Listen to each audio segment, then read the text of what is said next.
लंबे अरसे बाद एक बार फिर कांग्रेस अध्यक्ष पद के लिए चुनाव की तैयारियां शुरू हो चुकी है। यह बड़ी जानकारी इस वक्त आपको दे रहे हैं। 17 अक्टूबर को इसके लिए चुनाव होगा और 2 दिन बाद कांग्रेस को नया अध्यक्ष मिलने की उम्मीद है। लेकिन अब कांग्रेस सांसद और पार्टी के बागी नेता मनीष तिवारी ने कांग्रेस अध्यक्ष चुनाव की प्रक्रिया पर सवाल उठा दिए हैं। उन्होंने मतदान करने वाले प्रतिनिधियों की सूची सार्वजनिक करने की मांग की है। इससे पहले आनंद शर्मा भी CWC की बैठक में मतदाता सूची पर सवाल उठा चुके हैं। कांग्रेस में G23 के सदस्य मनीष तिवारी संगठन चुनाव प्रभारी मधुसूदन मिस्त्री से पूछा है कि मतदाता सूची सार्वजनिक कीजिए, बिना निष्पक्ष चुनाव कैसे होगा। तिवारी ने कहा कि क्लब के चुनाव में भी ऐसा नहीं होता।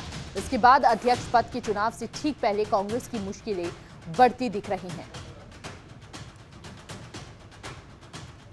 जहां एक और लगातार कांग्रेस एक बार फिर से कमजोर होती हुई नजर आ रही है। और ज्यादा जानकारी के साथ संवाददाता ममता हमारे साथ जुड़ चुकी है लाइव। ममता, देखिए लगातार कांग्रेस की मुश्किलें बढ़ती हुई नजर आ रही हैं। एक के बाद एक वरिष्ठ नेता अपने मुखर बोलों के चलते कांग्रेस के ऊपर लगातार आरोप लगाते हुए नजर आ रहे हैं। अब कांग्रेस का अगला कदम क्या होने वाला है? किस तरह से वो संगठन को मजबूती देगी?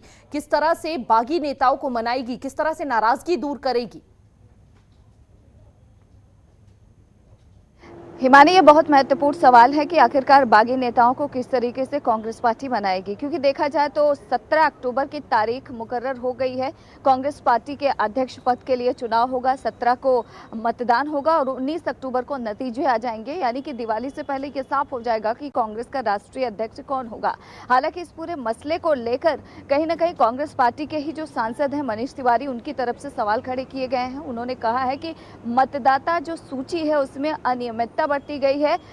मतदाता सूची को सार्वजनिक करने की मांग मनीष तिवारी की तरफ से किया गया है। हालांकि मधुसूदन मिस्त्री को उन्होंने पत्र लिखकर सार्वजनिक करने की बात कही है। हालांकि देखना यही होगा कि क्या कांग्रेस पार्टी इस पूरे मसले को लेकर सुलझाने की कोशिश करती है। क्या मतदाता सूची जिसका जिक्र जिसकी मांग काफी समय से मनीष तिवारी की तरफ से किया जा रहा है, क्या उनकी मांग को कांग्रेस आलाकमान की तरफ से माना जाएगा? क्योंकि देखा जाए शशि थरूर ने भी एक पत्र लिखा था, एक आर्टिकल लिखा था जिसमें इनडायरेक्टली संदेश शशि थरूर की तरफ से दिया गया था कि मुमकिन है कि वो भी अध्यक्ष पद के चुनाव में कूद सकते हैं, यानी कि वो भी चुनाव लड़ सकते हैं। तो कहीं ना कहीं जिस तरीके से मनीष तिवारी की तरफ से कहा गया है कि मतदाता सूची को सार्वजनिक करना चाहिए ताकि पता चले कि जो चुनाव हो रहा है वो सही तरीके से हो रहा है कि नहीं, क्योंकि मतदाता सूची पर ही मनीष तिवारी ने सवाल खड़े किए हैं। दूसरी तरफ शशि थरूर की तरफ से भी एक आर्टिकल लिखा गया है जिसमें कहा गया है कि अध्यक्ष पद का चुनाव कोई भी लड़ सकता है और उनका आर्टिकल पढ़ने के बाद ये लगता है कि शायद शशि थरूर खुद भी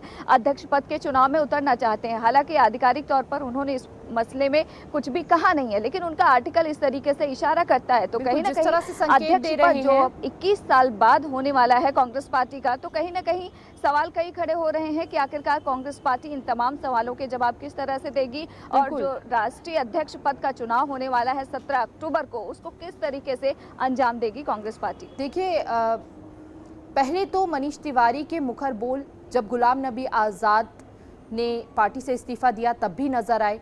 क्या ये कहीं ना कहीं उससे भी जोड़कर देखा जा रहा है कि एकदम से मुखर होते हुए नजर आ रहे हैं मनीष तिवारी? पहले गुलाम नबी आज़ाद के समर्थन में उतरे, उसके बाद एक बार फिर से अब चुनावों की प्रक्रिया पर सवाल उठाते हुए नजर आ रहे हैं। देखिए मानी, एक बात देखना पड़ेगा, गुलाम नबी आज़ाद ने एक ग्रुप बनाया था G23 और उसके सदस्य थे मनीष तिवारी भी।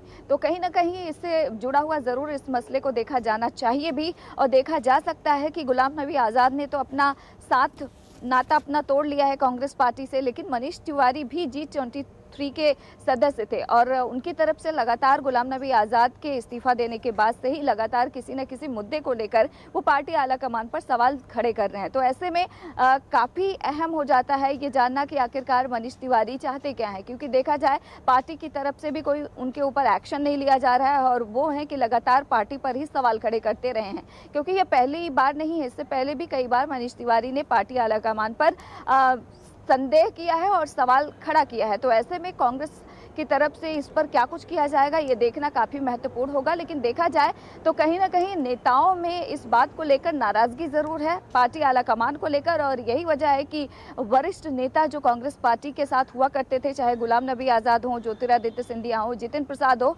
या तो वो कांग्रेस पार्टी से अलग हो गए या फिर उन्होंने भारतीय जनता पार्टी का दामन थाम लिया। तो कहीं ना कहीं सवाल लगातार खड़े हो रहे हैं कि आखिरकार मनीष तिवारी इस तरीके का सवाल अपनी ही पार्टी आलाकमान पर क्यों खड़ा कर रहे हैं, क्योंकि जब प्रधानमंत्री के साथ सुरक्षा को लेकर सवाल खड़े हुए थे पंजाब में, उसको लेकर भी मनीष तिवारी ने अपनी ही सरकार पर सवाल खड़ा कर दिया था कि देश के प्रधानमंत्री हैं और जो स्थिति पंजाब में हुआ वैसा होना नहीं चाहिए। तो लंबे समय से मनीष तिवारी अपने ही पार्टी के खिलाफ लगातार बोलते रहे हैं। तो ऐसे में काफी अहम ये हो जाता है कि क्या कांग्रेस पार्टी उनके खिलाफ कोई एक्शन लेगी, क्योंकि अभी भी वो कांग्रेस पार्टी के सांसद हैं। लेकिन देखा जाए तो लंबे समय से लगातार वो पार्टी के खिलाफ ही बयान देते रहे हैं। तो ऐसे में आगे मनीष तिवारी का अगला कदम क्या होगा और कांग्रेस पार्टी उनको लेकर क्या कुछ एक्शन लेगी या नहीं लेगी, या फिर उनकी बात को अनसुना कर देगी, ये देखना काफी महत्वपूर्ण होगा। लेकिन जिस तरीके से तकरीबन 21 सालों के बाद कांग्रेस के राष्ट्रीय अध्यक्ष का चुनाव होने वाला है, 17 अक्टूबर को मतदान होगा, और इस मतदान प्रक्रिया की अगर बात करें तो 9000 से अधिक पीसीसी डेलीगेट्स इसमें अपने मताधिकार का इस्तेमाल करेंगे। एक लंबी चौड़ी प्रक्रिया है कांग्रेस के राष्ट्रीय अध्यक्ष के चुनाव को लेकर। पहले जिला स्तर पर होता है, फिर कमेटी, फिर राज्य स्तर, फिर देश पर, और फिर राष्ट्रीय अध्यक्ष का आखिर में चुनाव होता है। तो बिल्कुल, और देखिए ममता, जिस तरह से लगातार विपक्ष भी सवाल खड़े करता रहा है अध्यक्ष को लेके, परिवारवाद को लेकर, अब कांग्रेस एक नया कदम भी उठाती हुई नजर आ रही है। लेकिन अब ये भी देखने वाली बात रहेगी, जिस तरह से मुखर बोल खुद पार्टी के नेता ही बोलते हुए पार्टी के खिलाफ नजर आ रहे हैं, उसको लेकर क्या कुछ एक्शन लेने वाली है पार्टी। बहुत बहुत शुक्रिया ममता आपका तमाम जानकारी साझा करने के लिए।